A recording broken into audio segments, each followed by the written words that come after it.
हरे कृष्णा। तो देखिए क्या करें, यहाँ पे थोड़ा सा नेटवर्क का प्रॉब्लम है। आज जगह थोड़ी चेंज की है कोई प्रॉब्लम के कारण। तो अभी आवाज़ आ रही है मेरी? आवाज़ अभी क्लियर है, सुनाई दे रही है?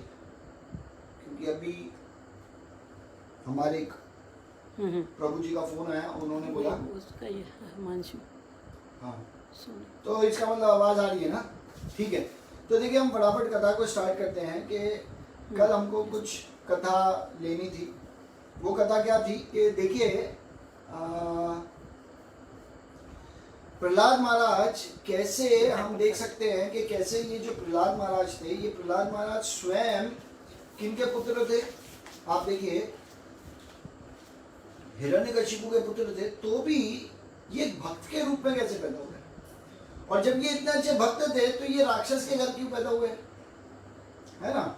ये सवाल भी तो आ सकता है ना कि भाई भक्त को राक्षस के घर आने की क्या जरूरत है, और इनका ऐसा क्या बना कि इनको राक्षस के घर जन्म लेना पड़ा और राक्षस के घर भक्त आया? दोनों सवाल हैं। आप देखिए, तो इसका जवाब ऐसे है। ये कथा फटाफट हम लेते हैं, फिर आगे बढ़ाते हैं, नहीं तो ये कथा पता नहीं कितने दिन तक चल जाएगी। तो देखिए क्या होता है कि एक बार की बात है कि ये जो प्रहलाद महाराज हैं, ये एक ब्राह्मण, एक बहुत ही शुद्ध ब्राह्मण के घर में जन्म लेते हैं, ये इससे पहले वाले जन्म में। और जब ये लेते हैं तो उस समय इनके पिता का नाम होता है वसु शर्मन। तो ये जो वसु शर्मन जो होते हैं, ये भगवान के बहुत महान भक्त होते हैं और ये नित्य रूप से भगवान की सेवा और कथा और पूजा में लगे रहते हैं।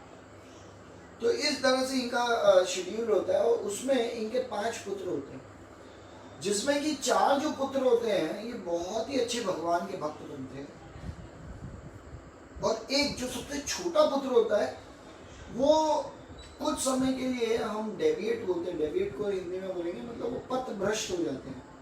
आप देखिए, तो इस प्रकार से जब वो पथ भ्रष्ट हो जाते हैं, ये जो ये होते हैं क्या बोलते हैं इनको, प्रहलाद महाराज, और इनका नाम उस जन्म में होता है सोम शर्मन।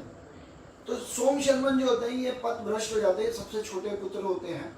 और ये कैसे पथ भ्रष्ट होते हैं? ये एक प्रोस्टिट्यूट जो एक वैश्या होती है उनके प्रेम में ये पागल हो जाते हैं। तो उस तरह से ये पथ भ्रष्ट हो जाते हैं और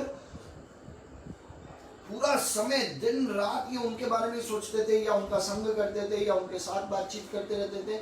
मतलब पूरी तरह से उन्हीं के साथ उनका मन लगा रहता था। अब क्या होता है कि जब इतना प्यार हो गया था उनको, तो कभी कभी हम देखते हैं ना, जहाँ बहुत प्यार होती है दो संबंधों में, तो वहाँ टकरार भी होती है। तो एक बार ये लोग बहुत भयंकर रूप से लड़ पड़ते हैं, दोनों, सोम और वो प्रोस्टिट्यूट। और जब ये लोग लड़ पड़ते हैं इस प्रकार से, जब ये लड़ते हैं तो जब लड़ रहे होते हैं तो एक दिन बहुत दिन लड़ाई हो जाती है। तो ये सोम शर्मन सोचते हैं कि बहुत होगी लड़ाई, पैचअप कर लेते हैं, चलो।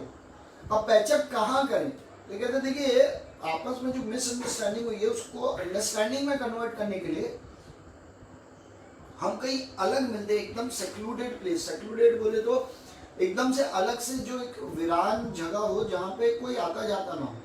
तो ये लोग एक डिसाइड करते हैं कि हम लोग जहाँ रहते हैं उसके पास में एक जंगल है और जंगल में एक खंडर सा मंदिर है, तो वहाँ मिलते हैं। हम 2 ही होंगे, कोई और होगा नहीं साथ में, तो क्या फर्क पड़ता है। तो ऐसे करके ये एक दिन चूज करते हैं और प्लानिंग करते हैं कि हम वहाँ पे मिलेंगे।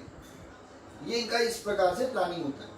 और जब इस प्रकार से प्लानिंग होता है कि हम लोग अभी मिलेंगे, ये वहाँ पे मंदिर के पास जाते हैं। तो सोम शर्मन जो होते हैं ना, ये पहले पहुँच जाते हैं। अब जब सोम शर्मन जब ये पहले पहुँच जाते हैं तो क्या होता है कि ये जो सोम शर्मन है, ये सबसे पहले पहुँचने के कारण देखते हैं कि मंदिर तो एकदम गंदा पड़ा है, भयंकर गंदा है। तो सोचते हैं यार अब उसके साथ पैचअप भी करेंगे, मिलेंगे, उसको साथ में बिठाएंगे, थोड़ा सा बातचीत करेंगे, ये मंदिर कितना गंदा है। तो सोचते चलो कोई बात नहीं, मैं खुद ही सफाई कर देता हूँ मंदिर की। तो पूरे मंदिर की सफाई करने लगते हैं। तो इत्तेफाक से वो मंदिर भगवान नरसिंह देव का मंदिर, आप देखिए।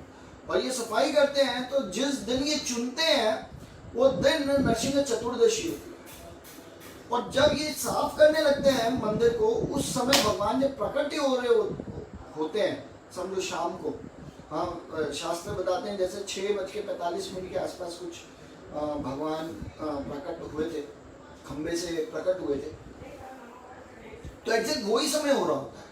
तो ये उसी समय सफाई करते हैं। तो इनको क्या है, वो भगवान नरसिंह देव की असीम कृपा प्राप्ति होती है कि भाई देखो भगवान का मंदिर जो एकदम खंडर की तरह पड़ा है, उसको ये सफाई कर रहे हैं और एकदम साफ कर रहे हैं।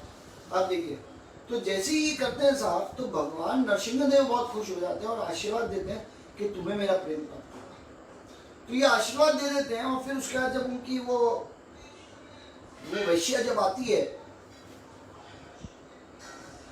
मिलने, तो जैसे ही मिलने आती है तो उनको उस वैश्या से उतना प्रेम नहीं रह जाता, उन वैश्या से उनको इतना लगाव अब नहीं लगता। उनको लगता है कि ठीक है यार, बहुत लड़ाई करती है, बहुत परेशान करती है, वैसे भी वैश्या है, हम हमारे जैसे पता नहीं और कितने पुरुषों का संग करती है, अरे छोड़ो। तो देखिए तुरंत ही बुद्धि इनकी ट्रांसफॉर्म हो जाती है। तो तब ये सोचते हैं कि ठीक है, मैं अब जीवन भर जंगल में ही रह के भगवान का भजन करूंगा, उनका ही कीर्तन करूंगा, क्योंकि हाँ इस जगत में हमारा अपना है ही कौन। आप देखिए, तो इस मनोवृत्ति से वो ये इस प्रकार से भगवान के नाम का जप करते हैं, कीर्तन करते हैं और पूरी समय तक उन्हीं के स्मरण में जीवन को चलाते हैं। पर जहां ये जंगल में रहते हैं, उसी के बाजू में राक्षस जैसे लोग रह रहे होते हैं, खुद राक्षस ही रह रहे होते हैं, चोर डकैत रह रहे होते हैं, और इस प्रकार से लोग वहां रह रहे होते हैं। तो क्या होता है कि जब इनकी उम्र हो जाती है बहुत बड़ी, और जब बहुत बड़ी उम्र हो जाती है तो उस समय क्या होता है कि ये शरीर छोड़ने ही वाले होते हैं। तो उससे पहले ये सोचते हैं कि भाई अब मैं पूर्ण रूप से भगवान के वहाँ अपना चिंतन करता हूँ, भगवान के चरणों में अपना मन लगाता हूँ। और इस प्रकार से वो मन लगाते हैं, पर बाजू में जो राक्षस होते हैं वो चिल्ला रहे होते हैं, वो गर्जना कर रहे होते हैं, वो वहाँ पे कुछ सेलिब्रेशन कर रहे होते हैं। तो क्योंकि कान वहाँ जाते हैं तो उनका मन डिस्ट्रैक्ट हो रहा होता है, तो भगवान का स्मरण भी करते हैं और थोड़ी देर वहाँ भी चला जाता है, फिर भगवान का स्मरण करते हैं, फिर थोड़ा वहाँ चला जाता है, फिर भगवान का स्मरण करते हैं, थोड़ा वहाँ चला जाता है। तो यही चल रहा होता है उनका। और जब इस प्रकार से चल रहा होता है इनके बीच में, तो ये क्या बहुत टेंशन में आते हैं कि भाई भगवान के में मन नहीं लग रहा, ये राक्षस क्यों बीच में आ रहे हैं। और इस प्रकार से सोचते सोचते भगवान का स्मरण करते हैं और थोड़ा राक्षस का भी स्मरण करते करते शरीर छोड़ देते हैं। तो इसीलिए क्या होता है, होते भगवान के भक्त है, पर क्योंकि लास्ट समय आधा भगवान का स्मरण, आधा राक्षसों का स्मरण, तो ये हुआ इसने जन्म तो लिया राक्षसों के वहां, पर क्योंकि भगवान के पूरा कॉन्शियसनेस कहाँ थी, भगवान में थी, इसीलिए क्या होता है कि ये बनते हैं वो क्या बोलते हैं इनको, भगवान के भक्त, एक शुद्ध भक्त बनते हैं। तो इस प्रकार से ये जो सोम शर्मा है, ये नेक्स्ट बर्थ में प्रहलाद महाराज बन के आते हैं। अब ये तो हो गया कि प्रहलाद महाराज क्यों राक्षस के घर में गए, पर हिरण्यकशिप के जीवन में भक्त कैसे पैदा हुआ, क्योंकि राक्षस के घर तो राक्षस ही पैदा होगा, भक्त कैसे पैदा होगा। तो उसकी कथा ऐसे है कि एक बार जब ये हिरण्यकशिपु जब पहली बार जाते हैं, मतलब एक्चुअली क्या होता है, हिरण्यकशिपु ये डिसाइड करते हैं, शुक्राचार्य बताते हैं, इनको गाइड करते हैं कि जाओ ब्रह्मा जी से वरदान लो, अमरता का वरदान ले लो। आप देखिए, और इस तरह से वो वहां जाते हैं अमरता का वरदान लेने। तो जब वहां जाते हैं तो जब जप करने बैठते हैं, भगवान का ध्यान करते हैं, ब्रह्मा जी का, एक पांव पे खड़े होते हैं और अपने आप को पूरा फोकस करते हैं, तो इंद्र जो होता है एक पैरेट के रूप में आते हैं, इंद्र और कुछ देवी देवता, और तब वहां चिल्लाने लगते हैं हरि हरि हरि हरि। अब हरि हरि हरि हरि बोलते हैं पेड़ पे बैठ के एक पक्षी के रूप में, और ये तपस्या करने की कोशिश कर रहे हैं। अब जब तपस्या कर रहे हैं तो ये डिस्ट्रैक्ट हो रहे हैं, क्यों, क्योंकि हरि तो सबसे बड़ा दुश्मन है ना, क्योंकि हरि ने उनके जो छोटा भाई है हिरण्याक्ष, उनका वध किया है ना, तो हिरण्याक्ष का वध किया है। तो ये जो हिरण्यकशिपु है, ये हिरण्यकशिपु बहुत एकदम विचलित हो जाते हैं, ये हरि कौन बोल रहा है, हरि कौन बोल रहा है, एकदम तुरंत विचलित हो जाते हैं, अपने तपस्या को भंग कर देते हैं और सोचते हैं ये हरि की आवाज कहाँ से आ रही है, ऐसे देखने लगते हैं, आप देखिए। और तब फिर तपस्या करने का मतलब अपना मन को एकाग्र करके फिर कोशिश करते हैं, फिर इंद्र जो पक्षी के रूप में आया है, तोते के रूप में, वो चिल्लाने लगते हैं हरि हरि हरि। तो तब ये बिल्कुल विचलित हो जाते हैं और सोचते हैं मेरे से तपस्या होगी नहीं, वापस घर जाते हैं, कहते हैं मैं कभी और आऊँगा तपस्या करने। और ऐसे हिरण्यकशिपु वापस अपने घर जाते हैं और उस रात अपनी पत्नी के साथ संग करते हैं। और जब संग कर रहे होते हैं तो मन में क्या चलता है, हरि हरि हरि, क्योंकि इतनी गुस्सा आ रहा होता है कि ये हरि के कारण मेरा तपस्या रुक गई, ये हरि के कारण जो मैं अमरता का वरदान लेने के लिए आना चाहता हूँ वो रुक गया। तो ये करके इनके अंदर जो चिढ़ मची हुई थी, तो जब इवान अपनी पत्नी के साथ संग कर रहे थे तो उस समय भी आप देखिए क्या होता है, ये पूरी तरह उस समय भी हरि हरि हरि हरि यही मन में चल रहा होता है। और उस तरह से जब वो संग करते हैं तो क्या होता है, भगवान, क्योंकि हम जिस मनोभाव से, इसलिए बताया जाता है कि जो हस्बैंड और वाइफ होते हैं उनको संग सिर्फ बच्चा पैदा करने के लिए करना चाहिए, एंजॉयमेंट के लिए नहीं करना चाहिए।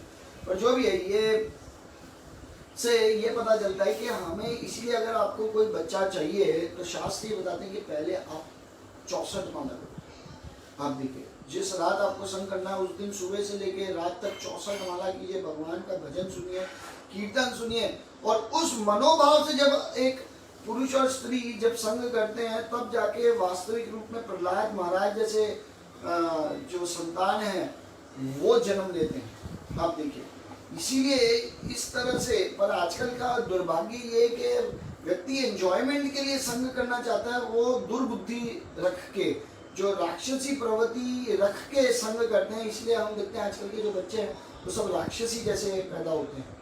तो देखिए इसीलिए जब ये हरि हरि सोचते हैं और ये संग करते हैं, उसके बाद फिर ये खड़े होते हैं और सोचते हैं, नेक्स्ट डे फिर शुक्राचार्य हिम्मत देते हैं और खुद अपने आप को बल इकट्ठा करते हैं और कहते हैं अब मैं किसी से विचलित नहीं होऊंगा, कोई कुछ भी कर ले। और तब वो फिर वापस जाते हैं और अपने जो पाँव के जो टोज हैं, क्या बोलते हैं उसको, पाँव की जो उंगलियां हैं, उन उंगलियों पे खड़े होके, हाथ को ऊपर रख के एक पाँव पे खड़े होके ब्रह्मा जी की तपस्या करते हैं। तो इस प्रकार से हम देख सकते हैं कि कैसे पिछले जन्म में प्रहलाद महाराज कौन थे और कैसे ये प्रहलाद महाराज जैसे भक्त एक राक्षस के घर में क्यों पैदा हुए। तो ये एक कथा थी जो मेरे को आप लोगों को सुनानी थी। तो ये तो है एक कथा। एक और बहुत इंटरेस्टिंग कथा है, ये मुझे बहुत ज़्यादा पसंद है ये कथा, और आशा करते हैं शायद आप लोग को भी बहुत पसंद आएगी। कि देखिए एक बार ये जो नरसिंहदेव हैं, हाँ, ये नरसिंहदेव की एक कथा है, बहुत बहुत अच्छी कथा है, ये एक अलग सी स्टोरी है। तो आप लोग इसको एक स्टोरी के मूड से ही सुनिएगा। तो एक बार की बात है कि एक भक्त होते हैं नरसिंहदेव। ये भक्त नरसिंहदेव के कैसे होते हैं उसके पहले हम पहले स्टोरी सुन लेते हैं, फिर बैकग्राउंड की स्टोरी सुन लेंगे, ठीक है। और ये शिष्य होते हैं आदि शंकराचार्य के, इनका नाम होता है पद्मपाद। तो पद्मपाद इनका नाम होता है, ये आदि शंकराचार्य के शिष्य होते हैं और ये भगवान नरसिंहदेव के महान भक्त होते हैं। तो एक बार की बात है कि ये जो पद्मपाद होते हैं ये सोचते हैं कि मेरे को भगवान के ऊपर पूर्ण रूप से ध्यान करना चाहिए और मेरे को इसी प्रकार से भगवान का ध्यान करते हुए, भगवान को याद करते हुए शरीर को त्यागना चाहिए, यही मेरे जीवन का एकमात्र लक्ष्य है। तो मैं क्या करता हूँ, एक जंगल में चला जाता हूँ, जंगल में जाके भगवान का ध्यान करूँगा और कोई और ध्यान नहीं करूँगा। तो इस प्रकार से ये क्या करते हैं, ये एक जंगल में जाते हैं और जंगल में जाते हैं और ऐसे बैठ जाते हैं और ध्यान करते हैं भगवान नरसिंहदेव के ऊपर। और जब भगवान नरसिंहदेव के ऊपर जब ध्यान कर ही रहे होते हैं तो इतने में एक शिकारी, जो हंटर हम जिसे बोलते हैं, तो ये शिकारी वहाँ आते हैं। और ये जो शिकारी होते हैं, ये शिकारी क्या करते हैं, ये आते हैं और पद्मपाद को पूछने के, अरे आप यहाँ पे बैठे हैं, आप यहाँ इस जंगल में क्या कर रहे हैं।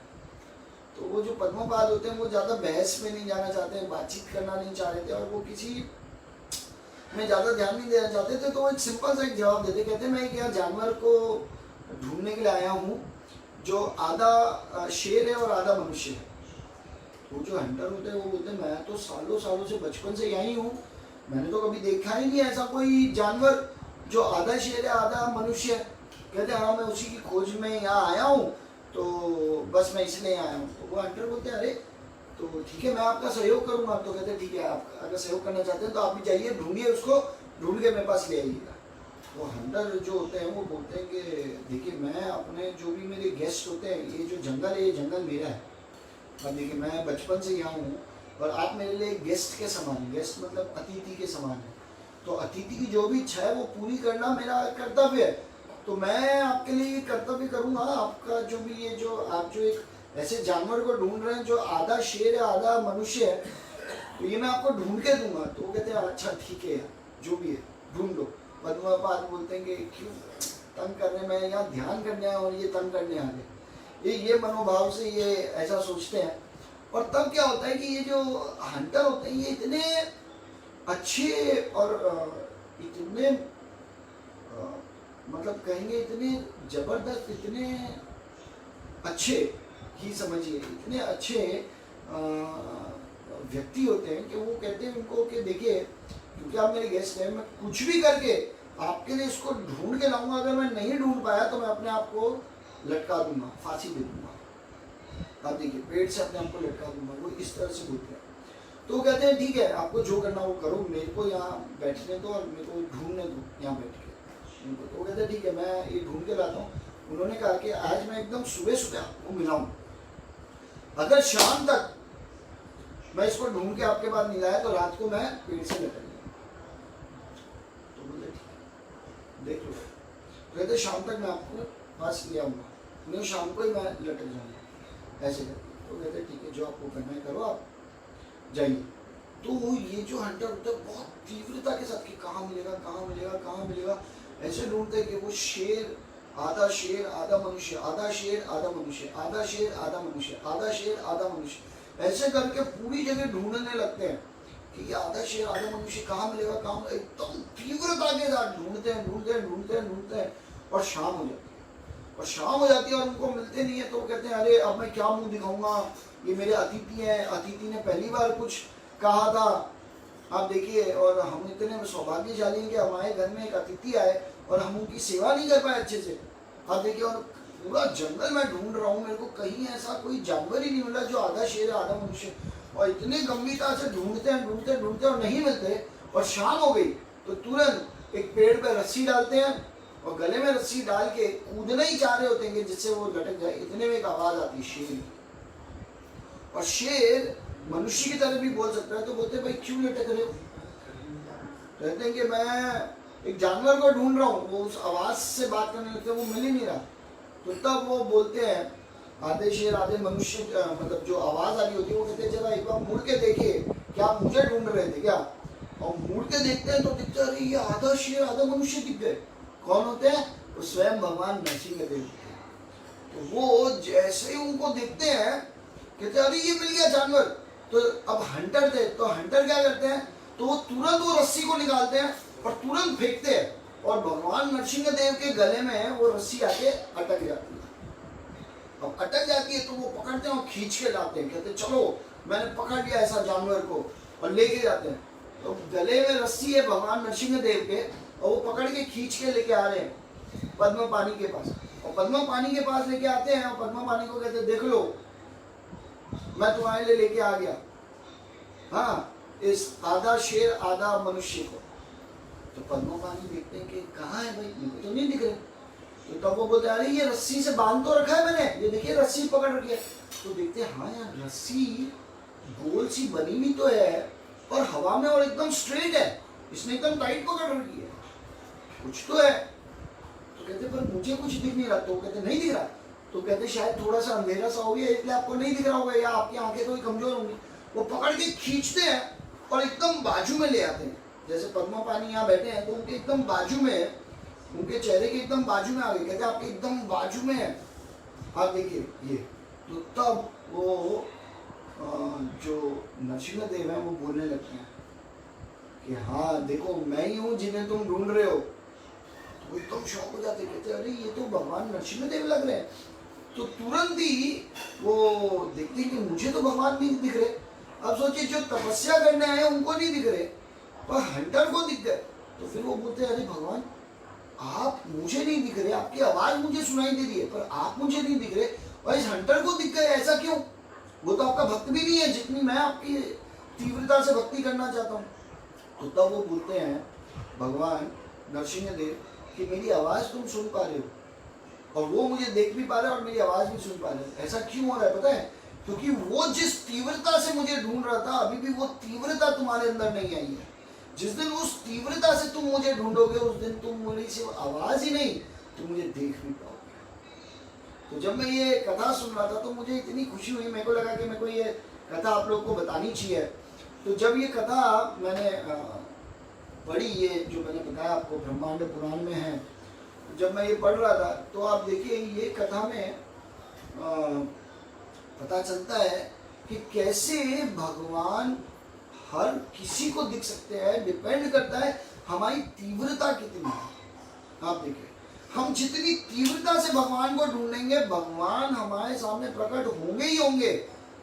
परेशानी ये है कि हमारे अंदर की जो तीव्रता है ना, वो वास्तविकता में है ही नहीं।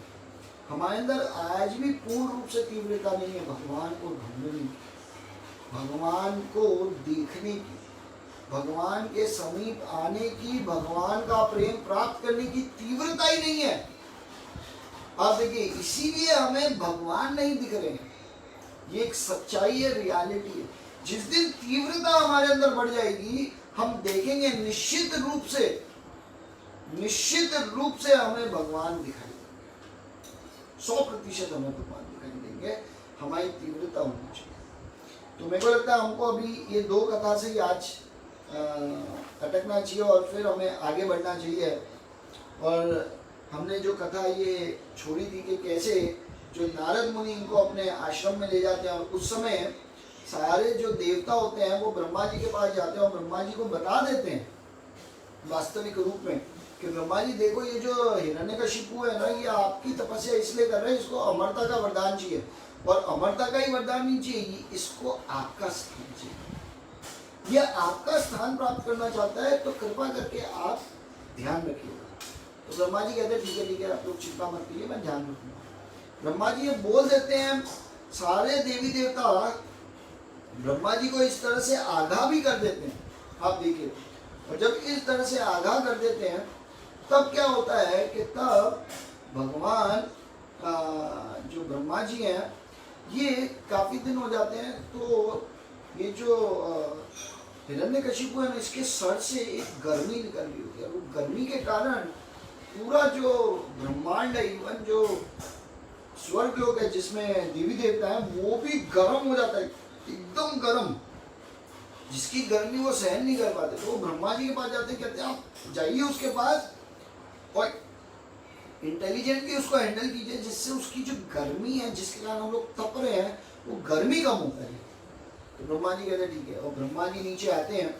ब्रह्मा जी जब आते हैं तो देखते हैं कि आवाज़ तो आ रही है पर ये दिख नहीं रहा कहीं भी मुझे कि है कहाँ ये गया कहाँ हिरण्यकशिपु। तो देखते हैं कहते कुछ भी नहीं दिख रहा पर आवाज़ आ रही है। फिर ये देखते हैं चलो मैं आवाज़ को फॉलो करता हूँ, आवाज़ से देखता हूँ कि कहाँ आ रही है। तो तब ये देखते हैं कि ये आवाज़ एक आ रही है, एक हिल सा बन गया। एक हिल को क्या बनेंगे, एक छोटा सा पहाड़ सा बन गया है। किसका पहाड़ बन गया? एंट हिल। एंट हिल मतलब चींटियों का पहाड़ बन गया है, जिसमें चींटियां रहती हैं अंदर। आप समझिए, उसका पूरा पहाड़ बन गया है। और जब उसका पहाड़ बन गया है उस चींटियों का, है ना, तो उसके अंदर जब झांक के देखते हैं ब्रह्मा जी ढंग से, तो देखते हैं कि पूरा शरीर, आप देखिए पूरा फ्लैश, पूरी चमड़ी, इवन सारा खून तक ये चींटियां खा गई और पी गई हैं। और इसकी जो जान है वो सिर्फ हड्डियों में अटकी हुई है। और इतनी तीव्रता से मेरी तपस्या कर रहा है। और ये देखते ही ब्रह्मा जी को जो खुशी होती है, वो कहते हैं वाह, आज तक ऐसा कोई भक्त पैदा नहीं हुआ। आप देखिए, जिसने मेरी तपस्या ऐसे की, मेरे लिए इतनी उपासना की और इतनी कठोर तपस्या, मेरे लिए क्या भक्त है मेरा। ये मनोभाव के साथ वो उनको देखते हैं तो तुरंत अपने दृष्टि उन पे डालते हैं। तो वो जो एंट हिल होता है, जो चींटियों का जो पहाड़ बन गया होता है, वो पहाड़ पूरा गायब हो जाता है। और वो जो हिरण्यकशिपु का जो पूरा शरीर, जो चींटियां खा गई होती हैं, और जो उनका जो जान होती है वो सिर्फ बोन मैरो में, हड्डियों के अंदर ही टिकी हुई होती है। तो बाकायदा पूरा शरीर वापस बन जाता है, और जब पूरा शरीर वापस बन जाता है तो ब्रह्मा जी उनको कहते हैं कि बोलिए क्या चाहिए। तो तब वो उनको बोलते हैं कि मुझे कुछ और नहीं चाहिए, मुझे तो अमरता का वरदान चाहिए आपसे। तो तब कहते हैं अरे ये तो बहुत मुश्किल है, अमरता का वरदान देने मेरे लिए तो बहुत प्रैक्टिकली इम्पॉसिबल है, आप देखिए। तो तब वो बोलते हैं, वो काफ़ी वरदान मांगते हैं कि आपने इस धरती पे जिन लोगों को बनाया है, ठीक है, उनसे मैं ना हूँ। तो ब्रह्मा जी कहते थे ठीक है तथास्तु। कहते जितने प्रकार के आपने अस्त्र शस्त्र बनाए हैं उनसे ना मरो। वो बोलते ठीक है चलो उनसे नहीं मरेंगे। तो जितने प्रकार के जीव बनाए हैं, जिसमें मनुष्य से लेके जो भी 84 लाख योनि, उनसे नहीं मरेंगे। जिस भी तरह के हथियार हैं उनसे नहीं मरेंगे। उन्होंने कहा ना मैं हवा से मरूं, ना जल से मरूं, ना अग्नि से मरूं, ना आकाश में मरूं, ना धरती पे मरूं, हाँ देखिए, ना धरती के अंदर मरूं, ना स्वर्ग लोक में मरूं, ना नर्क लोक में मरूं, मैं कहीं नहीं मरूं। तो कहते ठीक है। फिर वो बोलते ना दिन में मरूं, ना रात में मरूं। वो कहते ठीक है।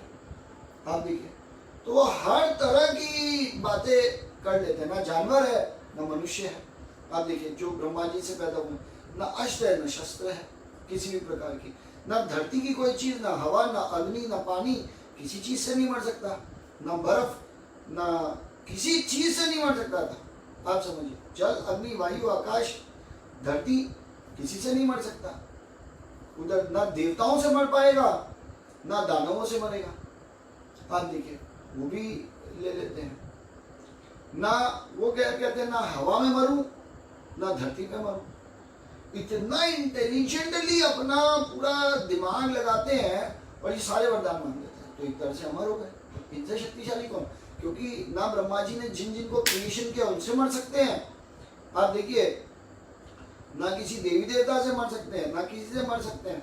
इवन भगवान विष्णु से नहीं मर सकते अब तो, है ना। और ना किसी धातु से मर सकते हैं, ना किसी जल से, अग्नि से, वायु से, आकाश से, पत्थर से, किसी चीज से नहीं मर सकते। तो कहते अब मैं अमर हो गया, इस जगत में इन सब चीज के सिवाय है क्या, आप देखिए। और तब वो वहां जाते हैं, और जब ये घर पहुंचते हैं, तो तब जब ये घर पहुंचते हैं, इनको जो कयादू होती है, नारद मुनि को कहते हैं अब आपका पति आ रहा है, आप भी घर जाइए। और तब ये कयादू को जो नारद मुनि है वो उनको कहते हैं कि अब आप जाइए अपने घर। और तब वो जाते हैं, और इतने साल, जितने साल वो तपस्या करते हैं, 36,000 साल जो तपस्या करते हैं, और जब वो वरदान देते हैं कि 36,000 साल तक जो आपका गर्भ है वो अंदर ही रहेगा, आप देखिए। और तब ये जन्म लेते हैं, और ये पूरे साल आप समझिए नारद मुनि इनको उपदेश करते हैं।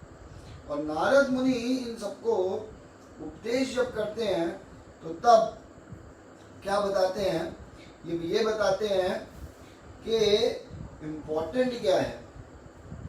इम्पोर्टेंट ये है कि भगवान की भक्ति करनी है, और भगवान की भक्ति करते हुए किसी भी चीज़ इस संसार को समझ जाने की जगत दुखालय में शाश्वतम है।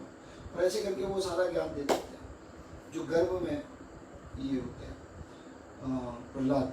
तो बताया जाता है कि हमारे जीवन में जो गुरु है, देखिए इनका सबसे बड़ा रोल है। क्योंकि गुरु के मार्गदर्शन में जब एक व्यक्ति चलता है, तो उन्हीं के कारण क्या होती है कि एक शिष्य का चरित्र बनता है। क्योंकि गुरु के जो निर्देश आदेश है वो ही वास्तविक रूप में अंदर जब चले जाते हैं एक शिष्य के, तो उसका वास्तविक जो भक्तिमय चरित्र है वो बहुत उज्जवल बनता है ना। तो एक गुरु ही है जो सब कार्य कर सकते हैं, आप देखिए। तो एक और कथा याद है इससे कि देखिए, एक बार क्या होता है कि नारद मुनि तो है ही भगवान के महान भक्त। तो ये नारद मुनि जो भगवान के इतने महान भक्त हैं, तो एक बार ये भगवान विष्णु के पास जाते हैं। और भगवान विष्णु के पास जब जाते हैं, तो भगवान विष्णु को कहते हैं कि देखिए मैं आपका भक्त हूँ, और मैं चाहता हूँ ये पूरा विश्व आपका भक्त हो जाए। तो मैं जाऊंगा नीचे और ऐसा प्रचार करूंगा, ये जो मृत्यु लोक है इसमें, जिसमें अभी हम रह रहे हैं, इसमें ऐसा प्रचार करूंगा, सबको आपके पास लेके। तो भगवान कहते ठीक है, ट्राई करो, कर लो, जाओ। तो कहते ठीक है। वो नीचे आते हैं और खूब प्रचार करते हैं, भयंकर प्रचार करते हैं।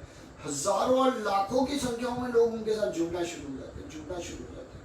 और इतने लाखों की संख्याओं में लोग जुड़ते हैं कि आप देखिए कोई समझ ही नहीं पाता है कि इतने लाखों की संख्याओं में। तो तब एक दिन नारद मुनि ये सोचते हैं कि अरे भगवान ने ऐसा क्यों बोला, इतना आसान था प्रचार करना, देखो लाखों की संख्याओं में मेरे पास मेरे फॉलोअर्स हैं, है ना, जो मुझे मानते हैं, और मैं इनको लेके भगवान का प्रेम देना चाहता हूँ, है ना। तो जैसे वो ये सोचते हैं तो भगवान के ऊपर देखते हैं और एक स्माइल देते हैं, कहते हैं ठीक है, हाँ, सिर्फ अभी तुम्हारे साथ जुड़ गए ये महत्वपूर्ण है, कितना समय तक और जीवन के अंत तक तुम्हारे साथ रहें ये महत्वपूर्ण है। तो इसलिए टेम्पररी प्रीचिंग में बहुत खुश या फक्र नहीं मनाना चाहिए, ये कितना लंबा तक हम ले जाएंगे इस पे खुशी होना चाहिए। तो तब नारद मुनि कहते ठीक है। तो एक दिन प्रचार करते करते ये एक गांव से दूसरे गांव जब जा रहे होते हैं तो कुछ पेड़ों के बीच से निकलते हैं, और जब कुछ पेड़ों के बीच से निकलते हैं तो उन पेड़ के ऊपर से सोने के सिक्कों की बारिश होने लगती है। पेड़ के ऊपर से, पेड़ों में से समझो जैसे फल गिरते हैं ऐसे सिक्के गिरने लगे। तो ये सब सिक्के गिरने लगे तो तब नारद मुनि के सारे शिष्यों को इकट्ठा करने लगे, अरे सोने के सिक्के, सोने के सिक्के गिर रहे हैं, सोने के सिक्के गिर रहे हैं। सब लूटपाट करने लगते हैं, उठाने लगते हैं, इस तरह से उठाते हैं। तो तब ये बोलते हैं नारद मुनि, अरे ये तुम क्या कर रहे हो, मैं तुम्हें भगवान की चिंतामणि धाम में लेके जाना चाहता हूँ, जहाँ जो तुम जो सोचोगे वो मिल जाएगा, और उससे विशेष भगवान का प्रेम मिलने वाला। ये कहाँ भौतिक जगत के इन सिक्कों में पड़ गए हो, देखो छूटो इन सबसे बाहर। तो क्या होता है, वो जब निर्देश आदेश देते हैं पर कुछ लोग वहाँ फंसी जाते हैं, और आधे शिष्य कहते हैं कि छोड़िए इनको, हम आधे चलते हैं। फिर वो आगे चलते हैं तो फिर कुछ पेड़ मिलते हैं, तो अब उन पेड़ों से हीरे गिरने लगते हैं। और जब हीरे गिरने लगते हैं तो सारे वो हीरे उठाने लगते हैं, कहते सिक्के गिर रहे हैं, हीरे गिर रहे हैं। तो फिर नारद मुनि कहते हैं, अरे चिंतामणि धाम तुमको ले जाना चाह रहा हूँ, और तुम ये कहाँ फंस रहे हो, इस भौतिक जगत के ये चकाचौंध में कहाँ फंस रहे हो, ये सब भ्रम है, ये सब छूट जाएगा, कुछ नहीं जाएगा साथ। ये वो करके समझाने की कोशिश करना, कोई नहीं समझता। सिर्फ 4 शिष्य हैं, सोचिए लाखों शिष्य होते हैं, उनमें से 4 रह जाते हैं। वो कहते हैं अरे छोड़ो, चलो 4 को ही लेके चलते हैं भगवान के पास, क्योंकि मैंने भगवान को बोला था कि भगवान सभी लोग आपके भक्त होने चाहिए, सभी लोगों को मैं आपके शरण में लेके आऊंगा, आपका भक्त बनाऊंगा।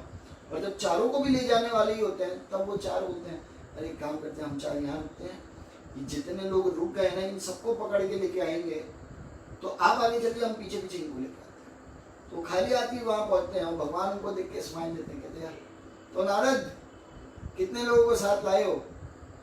तो नारद मुनि बेचारे बहुत ही शर्म के साथ सर झुका के बोलते हैं भगवान एक को भी नहीं ला पाया।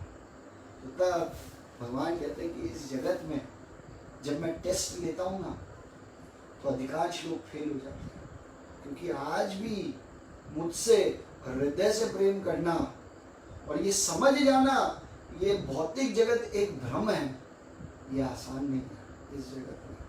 तो तब नारद मुनि कहते हैं हाँ मैं अपनी गलती स्वीकार करता हूँ कि इतना आसान नहीं आपकी भक्ति करना, क्योंकि आपका प्रेम जिसको मिल जाए और आपके बारे में जो व्यक्ति समझ जाए उसके बाद उसको कुछ और की जरूरत ही क्या है। और ये प्रेम कौन दे रहे थे, ये प्रेम कौन दे रहे थे, ये प्रेम स्वयं नारद मुनि प्रहलाद को दे रहे थे। प्रहलाद का इतना उज्जवल चरित्र भगवान बना रहे थे। इसीलिए क्या होता है कि हमें अगर कोई भी परिवर्तन लाना है अपने अंदर, तो सबसे पहले ये देखना होता है कि हम अपने गुरु को किस तरह से पालन कर रहे हैं। देखिए प्रहलाद महाराज ने अपना गुरु का जो मिशन था उसको अपना खुद का मिशन बना लिया था। अपने गुरु का मिशन क्या था कि भाई भगवान की भक्ति सर्वोपरि है, और यही उनका मिशन था। तो वो कहीं भी जाते थे, भले ही बाहरी भाव से वो रहते राक्षसों के साथ था, पर अंदरूनी भाव से वो हमेशा अपने गुरु का ही संग करते थे। आप देखिए, तो ये जो पूरी कथा है, ये पूरी कथा हमको यही सिखा रही है कि बाहरी दृष्टि से हम किसका संग कर रहे हैं और अंदरूनी दृष्टि से हम किसका संग कर रहे हैं, ये बहुत जरूरी है। और इसीलिए जो उत्सुकता होती है एक शिष्य के अंदर, प्रहलाद महाराज के अंदर जो उत्सुकता थी अपने गुरु के लिए, अपने गुरु के वचनों के लिए, अपने गुरु के वचनों को सुनने के लिए, ये कितनी महत्वपूर्ण थी। हम देख सकते हैं कि नारद मुनि उस समय जब ज्ञान दे रहे थे, शास्त्रों के बारे में बता रहे थे, प्रहलाद महाराज सुन रहे थे और कयादू भी सुन रही थी, दोनों सुन रही थी, पर कयादू सो जाती थी और ध्यान नहीं दे पाती थी, तो प्रहलाद महाराज सुन रहे थे। इसलिए बताया जाता है कि हम कितनी उत्सुकता से, हाँ, कितना डिटर्मिनेशन से, कितना उत्सुकता से कितना ये सुनते हैं गुरु की बातों को। आप देखिए उस हिसाब से हमारे हृदय में परिवर्तन आएगा। अगर हमारे अंदर उत्सुकता नहीं है गुरु को सुनने के लिए, तो देखिए कयादू में क्या फर्क पड़ा, कयादू वापस गई, वो वैसी की वैसी रम गई, और हम नहीं देखते कि कयादू भगवान की कोई महान भक्त बनी, उनका कोई वर्णन ही नहीं आता।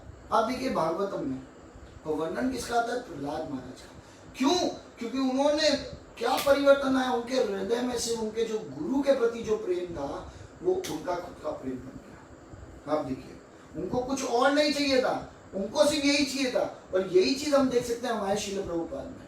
जो शिल प्रभुपाद जी थे, ये शिल प्रभुपाद ने अपना जीवन पूरा समर्पित कर दिया था अपने गुरु को, शिला भक्ति सिद्धांत सरस्वती ठाकुर महाराज को। और क्या किया इन्होंने, ये वहां गए पाश्चात्य देश में, अमेरिका में गए, वहां पे जाके सिर्फ सबको प्रेम दिया और सम्मान दिया। ये दो कार्य किया, प्रेम दिया, सम्मान दिया, और साथ में सेवा की, अपने शिष्यों की सेवा की गुरु ने। आप देखिए, और इस तरह से सबके अंदर जो परिवर्तन आया, फिर परिवर्तन ऐसा आया कि प्रभुपाद का जो मिशन है वो सारे शिष्यों ने, जो आज हमारे लिए गुरुजन जैसे हैं, हमारे लिए पूजनीय जैसे व्यक्ति हैं, इन्होंने अपने गुरु का मिशन अपना मिशन बना दिया। और देखिए उसके बाद ऐसा कार्य करके दिखाया कि इस जगत में हम देख सकते हैं कोई और नहीं कर पाएगा, है ना। तो इसीलिए आप देखिए कि प्रहलाद महाराज का जो व्यक्तिगत एक जो क्या बोलते हैं हम हिंदी में, जो उनकी जो पर्सनालिटी थी, जो उनका जो आचरण था, वो बहुत अलग था। इस जगत में वैसा आचरण देखने को नहीं मिलता है ना। ये औरों से बहुत अलग थे, सोच औरों से बहुत अलग थी। क्यों अलग थी? क्योंकि ये नित्य रूप से अपने गुरु का संग करते थे, ये किसी भी समय अपने गुरु से अलग नहीं थे। इवन ये बताया जाता है कि प्रहलाद महाराज अपने जब जन्म लिया था तभी से ही ये भगवान के दृश्यों को देखते थे। आप देखिए, और वो दृश्यों को देख के रोते थे, जो रो में वो खड़े हो जाते थे, शरीर कांपता था और इतना प्रेम आता था। इन्हें बचपन से ही वो चीज हो रहा था। क्यों? क्योंकि गुरु का जो संग किया था ना, वो नित्य रूप से अंदर बसा हुआ था। आप देखिए, और इसीलिए उनको कोई और चीज में इंटरेस्ट नहीं था, ना भौतिक जगत के गेम खेलने में, जो आजकल हम देखते हैं ना, लोग आजकल बहुत इंटरेस्टेड होते हैं गेम खेलने में, या इस भौतिक जगत की जो चीजें थी उनमें किसी में उनको इंटरेस्ट ही नहीं था। तो जब तक हम ऐसे नहीं बनेंगे तब तक हम एक शुद्ध भक्त नहीं बन सकते। आप देखिए प्रहलाद महाराज अपने खुद के उदाहरण से बता रहे हैं। तो इसीलिए जरूरी नहीं है कि भाई हमारा क्या नाम है, हमको उपदेश मिल भी जाए तो हम उपदेश को एज इट इज पालन करें, ये कोई बहुत जरूरी नहीं है। इसीलिए हम ये देखते हैं कि देखिए वो वातावरण जो कैसा है, हमारा वातावरण तो राक्षसी था उनका, पर अंदर का जो वातावरण था उनका ना, वो पूर्ण रूप से दिव्य था। उससे भगवान का स्मरण करना, भगवान का चिंतन करना, भगवान के बारे में ही सब हमेशा सोचते रहना, यही उनका जन्म था, यही उनका जीवन था। आप देखिए, और इसी प्रकार से वो अपना जीवन को आगे बढ़ा रहे हैं। अभी हम भी देख सकते हैं इस जगत में, अभी ये लॉकडाउन का समय है ना, अभी ये लॉकडाउन का समय में देखिए क्या हुआ, पूरा हम राक्षसी जैसे लोगों के साथ रह रहे हैं। क्यों? क्योंकि उनको उनका जो उद्देश्य है वो क्या है, बिल्कुल अलग है। देखिए तो ऊपर क्या हुआ, लॉकडाउन आया, एकदम ये जगत जो है ये सतयुग त्रेता युग जैसा हो गया। एकदम सिर्फ लोग घर में ही हैं, घर के बाहर कुछ नहीं जा रहे, कुछ नहीं सोच रहे, घर में परिवार के साथ समय दे रहे हैं, आनंद के साथ जीवन बिता रहे हैं। मैक्सिमम लोग तो प्रसाद ही खाते थे घर में, कई लोग का खा रहे हैं बाहर का नहीं खा रहे और बहुत अच्छा चल रहा है।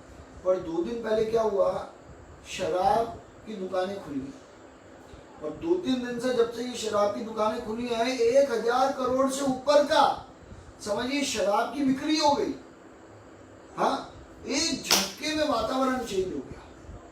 कलयुग आने में कितनी देर लगी, हम कलयुग में थे, कलयुग से हम सतयुग त्रेता युग में पहुंच गए लॉकडाउन के कारण, पूर्ण रूप से अंदर ही थे और एक झटके में आप देखिए शराब की जैसे ही दुकानें खुली वापस हम सतयुग त्रेता युग से तुरंत कलयुग में प्रवेश कर गए।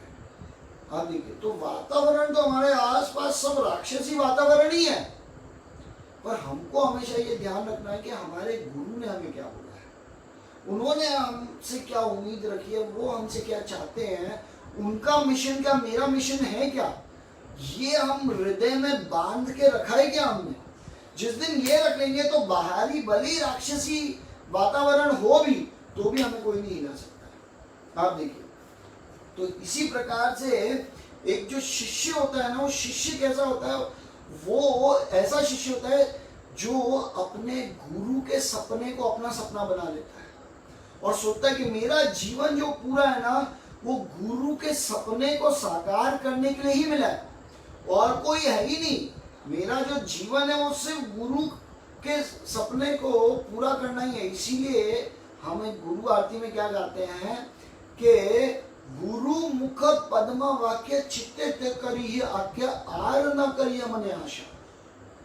इसका मतलब क्या है कि गुरु के मुख से जो वाक्य निकला है वो मेरे चित्त में घुस गया है, अब उसी को पालन करना, उसी तरह से जीवन जीना, वही मेरे जीवन का एकमात्र लक्ष्य है और कुछ नहीं है। गुरु मुख पद्म वाक्य चित्ते थे, चित्ते मतलब हृदय के अंदर घुस गए हैं वो वाक्य, आर न करिए मुझे आशा, और कोई मेरी आशा ही नहीं है जीवन में। मुझे इस जीवन में कुछ प्राप्ति नहीं करना, सिर्फ गुरु का सपना पूरा करना है, गुरु की इच्छाओं को पूरा करना है, गुरु के मिशन को आगे बढ़ाना है। गुरु का मिशन मेरा मिशन है। आप देखिए ये मनोभाव एक शिष्य का होता है और जब ये मनोभाव एक शिष्य का होता है तो हम देखेंगे कि किस प्रकार से एक शिष्य प्रहलाद महाराज बन जाता है। प्रहलाद महाराज जैसी क्वालिटी उसके अंदर आ जाएगी, आप देखिएगा। इसीलिए हमें समझना है कि अल्टीमेटली ये जो पूरा जो प्रहलाद महाराज की और ये जो हिरण्यकशिपु की जो पूरी कथा है, नरसिंहदेव की जो कथा है, वो क्या कथा है, वो कथा तो सिर्फ यही है ना, एक गुरु और शिष्य की तो कथा है पूर्ण रूप से, कि कैसे एक शिष्य ने अपने गुरु की सारी बातों को, सारी शिक्षाओं को अपने हृदय से बांध के रखा और कहीं नहीं छोड़ा। इसलिए बताया जाता है कि देखिए इस जगत में व्यक्ति के 2 पिता होते हैं। जैसे प्रहलाद महाराज के 2 पिता थे, एक जो जन्म देने वाले पिता और एक आध्यात्मिक पिता जो हमारे गुरु हैं। आप देखिए अब किसकी सुने किसकी ना सुने, वो टग ऑफ वॉर चल रहा है। वो टग ऑफ वॉर को क्या हिंदी में बोलते हैं, वो खींचातानी होती है ना, खींचातानी चल रही है। अब देखिए टग ऑफ वॉर चल रहा है हमारे साथ कि जो भौतिक पिता है वो बोलता है इस जगत की बड़ी बड़ी पढ़ाइयाँ करो, खूब धन कमाओ, खुद समृद्ध बनो, खुद नाम कमाओ, और उसमें वो डालते हैं इस भौतिक जगत के पिता। वह आध्यात्मिक जगत के पिता क्या बोलते हैं, भगवान के हृदय को जीतो, भगवान के स्मरण में आओ, भगवान को ऐसे याद करो कि भगवान को एक दिन तुमसे प्रेम हो जाए, भगवान तुम्हें नीचे देख के बोले और कहें वाह क्या मेरा भक्त है। तो देखिए वो वहां आध्यात्मिक जगत में नाम करने में लगे हुए एक पिता, आध्यात्मिक पिता, और जो हमारे भौतिक पिता है वो हमको क्या सिखाते हैं, इस जगत में कुछ बन के दो। और कुछ एक्सेप्शनल केसेस हैं, जैसे मेरे माता पिता जैसे, और आप लोगों में से भी कुछ के माता पिता ऐसे हैं जो हमें आध्यात्मिक, आप देखिए पिता के समान है, जो भौतिक पिता का रोल ही प्ले नहीं करते हैं, वो हमको आध्यात्मिक पिता का रोल प्ले करते हैं, जो हमें भगवान के धाम में ले जाना चाहते हैं, भगवान का प्रेम देना चाहते हैं, और वहाँ नाम करने के लिए हमको उत्सुकता देते हैं और उत्साह देते रहते हैं। आप देखिए पुशअप देते हैं, है ना, कि जाओ आगे जाओ आगे जाओ आगे जाओ। और इसी तरह से हम देख सकते हैं कि कैसे ये जो जब ये प्रहलाद महाराज का जब जन्म होता है तो प्रहलाद महाराज को ये एक स्कूल में, जो शुक्राचार्य के 2 पुत्र होते हैं, षण्ड अमर जो इंटरनेशनल स्कूल है, उसमें इनका एडमिशन करवा देते हैं। और देखते हैं आजकल तो बहुत फेमस चल रहा है इंटरनेशनल स्कूल, तो इस तरह से उनके अंदर करवा देते हैं। तो कहने का मतलब है कि इस जगत में ये स्कूल में एडमिशन करा दिया और क्या बोला जाता है, आगे बढ़ो। हम भी देखते हैं हमारा जो ये स्कूल है, इस जगत का जो स्कूल है, ये कैसा स्कूल है, ये क्या सिखा रहा है। आजकल की भौतिक जगत की पढ़ाइयाँ क्या सिखा रही है हमको। इस भौतिक जगत की पढ़ाइयाँ हमको क्या सिखाती है, कंपटीशन सिखाती है। कंपटीशन करो और कंपटीशन करो, ये राक्षसी प्रवृत्ति है। आप देखिए ये भौतिक जगत हमको राक्षसी प्रवृत्ति सिखाती है, और जो गुरु है वो हमको आध्यात्मिकता सिखाते हैं। वो कहते हैं इन सब जगह लग के कोई मतलब नहीं है, इसमें जाने की कोई ज़्यादा ज़रूरत नहीं है, इतना मत इसमें रहो।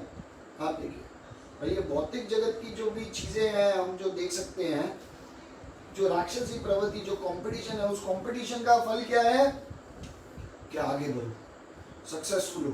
आगे कैसे बढ़ो, बाय हुक और बाय क्रुक आगे बढ़ना है।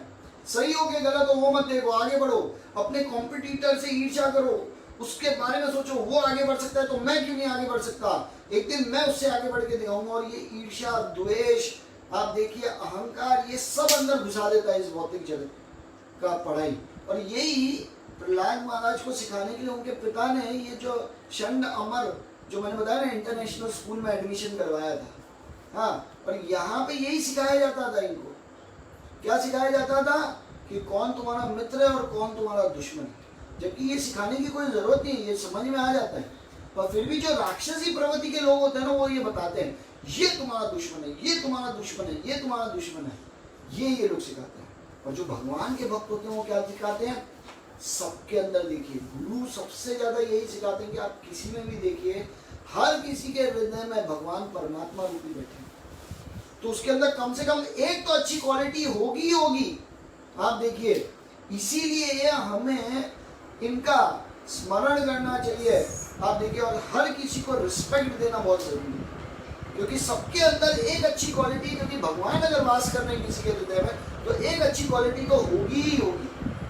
तो हमें भगवान का स्मरण करना है, उनको देख के। इसलिए हम जब दंडवत करते हैं किसी भक्त को देख के, तो उनके हृदय में बैठे हुए जो भगवान है उनको दंडवत करते हैं।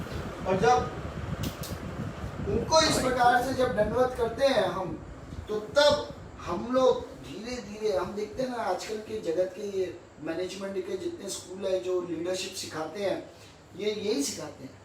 हाँ, सक्सेस कैसे मिलेगी, ईर्ष्या से मिलेगी, द्वेष से मिलेगी। हाँ, कंपटीशन करो।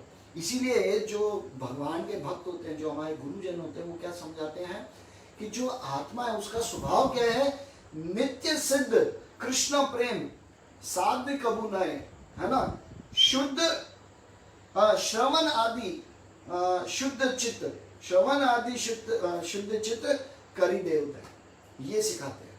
इसका मतलब क्या है, नित्य सिद्ध कृष्ण प्रेम। ये जो आत्मा है इसके अंदर नित्य सिद्ध कृष्ण प्रेम तो है ही। हाँ, फिर क्या है, नित्य सिद्ध कृष्ण प्रेम, साध्य कबूनाए। साध्य कबूनाए का मतलब है कि जब साधना, मतलब ये ऑलरेडी सबके अंदर है, पर श्रवण आदि शुद्ध चित्त, जब हम श्रवण करते हैं तो हमारा जो चित्त है वो शुद्ध हो जाता है।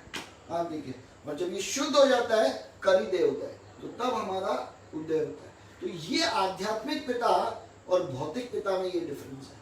और देखिए, मेरे ख्याल से टाइम आज हो गया है, तो इसके आगे की जो कथा है कि कैसे अब क्या होता है, ये स्कूल में क्या होता है, ये जो षण्ड अमर के जो स्कूल में जब ये जाते हैं तब वहाँ क्या होता है, और तब आगे की जो कथा है उसको हम आगे कल लेंगे। पर हमें देखिए इस कथा से ये समझना है, इस कथा का जो मेन चीज, मेन एक ही टीचिंग है कि हमारा सरेंडर, हमारी शरणागति गुरु के प्रति कितनी है। आप देखिए, और ये गुरु के प्रति जितनी शरणागति होगी अंदर से, बाहर से नहीं, अंदर से जितनी शरणागति होगी उतना हम भगवान के करीब पहुंच जाएंगे। और भले ही हमारा आसपास का जो भी सराउंडिंग भले ही राक्षसी हो, पर वो हमको हिला भी नहीं पाएगा किसी भी रूप में। और ये आगे और हमको एग्जाम्पल नारद प्रहलाद महाराज से पता चलेगा कि कैसे उन्होंने अपने हृदय में बांध के रखा था अपने गुरु को। आप देखिए, है ना। तो ये जो पूरा जो कथा है, आप देखिए भगवान नरसिंह देव और प्रहलाद महाराज की, इससे हमको आज भी कुछ, मुझे लगता है आप लोगों को कथा अच्छी लगी होगी। समय थोड़ा सा ज़्यादा हो गया क्योंकि आजकल कुछ दिनों से थोड़ा सा लेट हो रहा है, तो माफ़ कीजिए उसके लिए। और आशा करते हैं शायद आपको आज की कथा अच्छी लगी होगी। कल फिर मिलेंगे इसी समय। हाँ, तब तक के लिए हरे कृष्णा।